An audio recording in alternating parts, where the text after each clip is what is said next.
Hello students, ये JEE advance 2023 का area under ए curve का क्वेश्चन है एंड आप देखेंगे अगर हम इस क्वेश्चन को सही तरह से करते हैं तो हम इसे लेस देन 2 मिनट्स में सॉल्व कर सकते हैं। 2 मिनट्स तक भी हम जाएंगे नहीं। Look at, it says n is greater than or equal to 2, be a natural number, function is defined in the interval 0 to 1. It says it is defined in these branches. Fine. If n is such that area of the region bounded by the curves x equal to 0, x equal to 1, y equal to 0 and y is equal to f of x is 4, then maximum value of the function f is. Meaning तो समझ आ गया? All what it says is अगर हम area bounded by this F of X, X equal to 0, X equal to 1 and Y equal to 0, मतलब X axis, Y axis and X equal to 1 and Y equal to F of X के बीच में जो area है वो in terms of N आएगा, right? वो area हमें 4 दे दिया गया है, इसका मतलब यहाँ से हम एन का वैल्यू सॉल्व कर सकते हैं। ठीक है, now it says for that particular N, ये जो फंक्शन है हमारे पास उसका मैक्सिमम वैल्यू क्या आएगा। फाइन। अब इस तरह के क्वेश्चंस देखते ही बच्चों का इमीडिएट टेंडेंसी होता है कि get into integration and find the area. लेकिन first thing that you all must know कि अगर एरिया का क्वेश्चन है और उसमें जो फंक्शन इन्वॉल्व है बच्चे वो लीनियर है, इसका मतलब उसका ग्राफ स्ट्रेट होगा, राइट? तो जब हमारे पास स्ट्रेट बाउंड्रीज होती है तो उस केस में हमें इंटीग्रेशन की जरूरत नहीं पड़नी चाहिए, क्योंकि हमें ट्राइंगल का एरिया निकालना आता है, क्वाड्रिलेटरल का आता है, पेंटागन का आता है, हर तरह के पॉलीगन का हम एरिया तो निकाल ही सकते हैं। तो कभी भी आप इंटीग्रेशन पे ना जाएं। ठीक है, अब अगर हम इसे विदाउट इंटीग्रेशन करना चाहते हैं तो definitely we require a rough sketch of it. ठीक, सो इमीडिएटली उस डायरेक्शन में प्रोसीड कर जाएं। तो देखें, ये है X axis, this is Y axis, X equal to 1 and अब हम इसका ग्राफ बनाएंगे within the interval 0 to 1/2n, then 1/2n to 3/4n, 3/4n to 1/n, 1/n to 1। तो हम इन्हें यहाँ पे ब्रेक ही कर देते हैं, 1/2n and then next 3/4n and then 1/n। ठीक है, आगे बढ़ते हैं।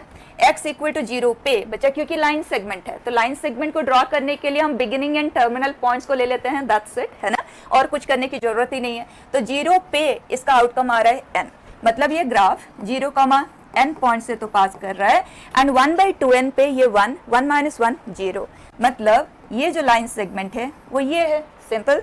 अब आगे बढ़ते हैं, सेकंड ब्रांच 1/2n पे ये 1, -1 0, ये 0 से बिगिन होगा 3/4n पे, यहाँ पे x के ऊपर हम 3/4n पुट कर रहे हैं तो this is 3/2 -1 1/2 2n into 1/2 that is n। तो ये हो गया आज 10। ठीक है, तो ये सेम हाइट पे है, ध्यान देना। नेक्स्ट, अब आगे बढ़े 3/4n के लिए बच्चे, x के पे हम 3/4n पुट कर रहे हैं तो ये 3/4, 1 - 3/4 is 1/4 into 4n that is n, right? मतलब यही सेम पॉइंट यहाँ से ये मूव करेगा एंड 1/n पे ये है 0, हियर इट इज। इसके बाद 1/n पे ये 0 है एंड बचा है x इक्वल टू 1 पे ये n - 1, ये इसे करेगा कैंसिल, ये है n। तो ये हो गया ये graph. We are suppose to find this area, right? अब बच्चे नॉर्मली ना जब इस एरिया को लोग कैलकुलेट करते हैं तो individually half base into height, base into height, base into height लेके उसे सम अप करते हैं। हम वो बिल्कुल भी नहीं करेंगे, हम बहुत स्मार्टली करेंगे। अब देखो यहाँ पे बच्चा, अगर मेरे पास 2 पैरेलल लाइंस है, ठीक है, and I consider a base of 10 units और मैंने एक ट्राइंगल बना लिया, इसका जो एरिया आएगा, क्या अगर मैं इस बेस को 3 हिस्सों में तोड़ दूं या 4 हिस्सों में तोड़ दूं और ट्राइंगल बनाते जाऊं in between the same 2 parallels, क्या ये area will be same as area of this single triangle?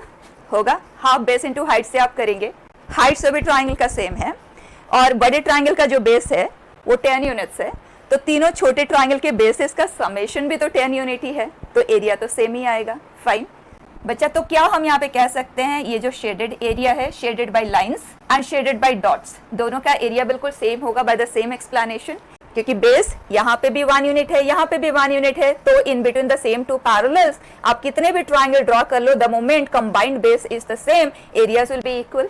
Yes, and ये टोटल एरिया है 1 into n, that is area of a rectangle which is n square units, right? तो इसका area कितना आ जाएगा? n/2 आ जाएगा ना। और क्वेश्चन ने कहा है कि n/2 जो है वो 4 है, तो बच्चा n का वैल्यू क्या आ गया?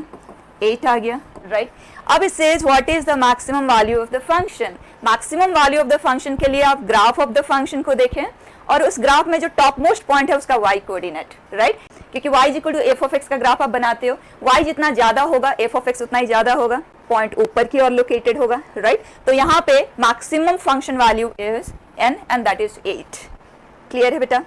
बच्चे इन क्वेश्चंस को डिस्कस करने का एक ही ऑब्जेक्टिव है कि आपको एक्सपोजर मिलना चाहिए डिफरेंट वेज ऑफ हैंडलिंग का, एंड दूसरा आपके अंदर कॉन्फिडेंस भी आना चाहिए कि हाँ क्वेश्चंस जी एडवांस में लेंथी नहीं होते, हम बहुत इजीली कर सकते हैं। ठीक है।